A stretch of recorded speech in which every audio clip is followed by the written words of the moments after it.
আপনি কি ভেবেছেন আপনার নামাজ দিয়ে আপনি জান্নাতে যাবেন? আপনি তাহাজ্জুদ গুজার, সেজদা দিতে দিতে কপালে দাগ ফেলেছেন, এটা আপনারা জান্নাতে নেবে না। আপনি এলাকার সবচেয়ে বড় হাতেম তাই দানশীল, এই দানের ভরসায় বসে আছেন। কুশ্চিন কালো আমাদের নামাজ, আমাদের রোজা, আমাদের ইবাদত, এগুলোকে মিজানের পাল্লায় উঠালে কোনো ওজনই হবে না।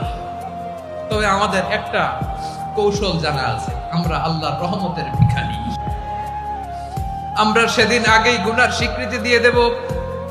আমরা বলবো, আল্লাহ তুমি প্রশ্ন করার আগে তোমার একটা কথা বলি, আমারে কিছু জিজ্ঞেস করো না, আমি সব করেছি। এমন কোন পাপ নাই যে পাপ আমারে দিয়ে হয় নাই। তোমার রহমত দিয়ে তুমি জান্নাতে পাঠাবা, তোমার দয়ায় জান্নাতে যেতে চাই, আমল দিয়ে না। পারবেন বলতে? কিয়ামতের দিন আমরা বলবো, আল্লাহ আমার আমল দিয়ে জান্নাত চাই না, আমি তোমার দয়া দিয়ে জান্নাত চাই। তোমার দয়া ছাড়া আমার কোনো উপায় নাই।